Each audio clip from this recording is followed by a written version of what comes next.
অবশ্যই জেদ তৈরি করাটাই স্বাভাবিক। আমার কাছে যে মনে হয় যে যারা প্রফেশনাল ক্রিকেটার আছেন তারা যদি প্রফেশনালি চিন্তা করে তাহলে জেদটা কাজ করাটাই স্বাভাবিক।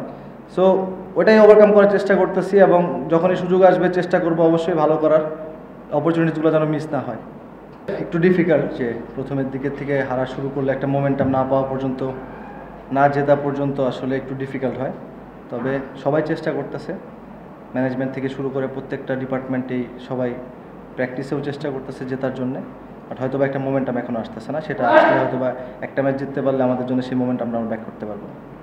না, প্রথম 2-3 ওভার পরে মনে হয়েছে যে উইকেটটা একটু হয়তো বা স্লো সারফেস আছে, বাট তারপরে যখন মানে সময় যাচ্ছিল ওই সময় তো উইকেট ভালো হচ্ছিল এবং শেষ পর্যন্ত বেটার উইকেটই ছিল। আমি বলবো যে হাই স্কোরিং ম্যাচ হওয়ার মতোই উইকেট ছিল।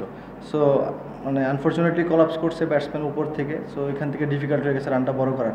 সো এই বিষয়গুলোতে অবশ্যই খেয়াল রাখতে হবে যে যদি আমরা এই জায়গাগুলোতে রান বড় না করতে পারি, অবশ্যই একটা 110-12 রান করে আপনি ডিফেন্ড করতে পারবেন না। তার জার্নির একটা ইফেক্ট তো থাকতেই পারে, বাট আনফিট তো সে ছিল না। জার্নির একটা ইফেক্ট থাকতে পারে, হয়তো বা জেট লেগের একটা ব্যাপার থাকতে পারে সেখানে। সো সেও চেষ্টা করতেছিল, তার ব্যাটে যখন লাগা শুরু হচ্ছিল ওই সময় সে আউট হয়ে গেছে। সে থাকলে হয়তো রানটা একটু বড় হইতো, বাট ওই জায়গাতেই বলবো যে আমাদের ব্যাটিং ওয়াইজ আমরা হয়তো বা ভালো করতেছি না। আমার কাছে যেটা মনে হয় যে ফ্র্যাঞ্চাইজি ক্রিকেটটা একটা মোমেন্টামের খেলা। সো এখানে যেই টিমগুলো মোমেন্টাম পাওয়া যায় প্রথম থেকেই তাদের জন্য ইজি হয়ে যায়, এক মোমেন্টাম না পাইলে অনেক কিছু কঠিন মনে হয়। সো আমার এটাই মনে হচ্ছে যে একটু ডিফিকাল্ট মনে হচ্ছে, বাট যদি একটা ম্যাচ জিততে পারি সেটা হয়তো আমরা ওভারকাম করতে পারবো। দেখেন, স্পেসিফিক্যালি আসলে কিন্তু আমাদেরকে ওইভাবে কখনোই বলা হয় না যে আসলে কে কোন ফরম্যাটের জন্য। ওটা হয়তো বা একটা প্লেয়ারের পারফরমেন্সের উপর আস্তে আস্তে সেটা সেট হয়ে যায়। সো ওইভাবে না, আসলে সামনে যে খেলাগুলো আছে সেগুলোর উপরেই ফোকাস করার চেষ্টা করব। যে অপরচুনিটিসগুলো আসবে সেগুলো অবশ্যই গ্র্যাব করার চেষ্টা করব। দেখা যাক, আল্লাহ ভরসা। এটা আসলে এটা নিয়ে আমি কি বলতে পারবো, আসলে এটা কোচিং প্যানেল হয়তো বা ভালো বলতে পারবে।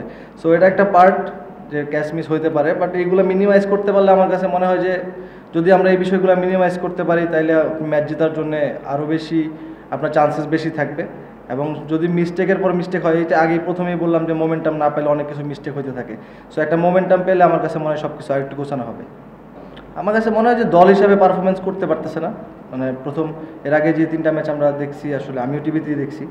সো আমার কাছে যে এই বিষয়টা মনে হয়েছে যে টিম হিসাবে একসাথে হয়ে খেলতে পারতেছে না, হয়তো বা কোনো না কোনো একটা গ্যাপ অবশ্যই আছে। তো সেই গ্যাপগুলো যদি আমরা যদি বের করতে পারি এবং সেগুলোর উপর কাজ করতে পারি, আমার কাছে মনে হয় যে অবশ্যই জেতা সম্ভব।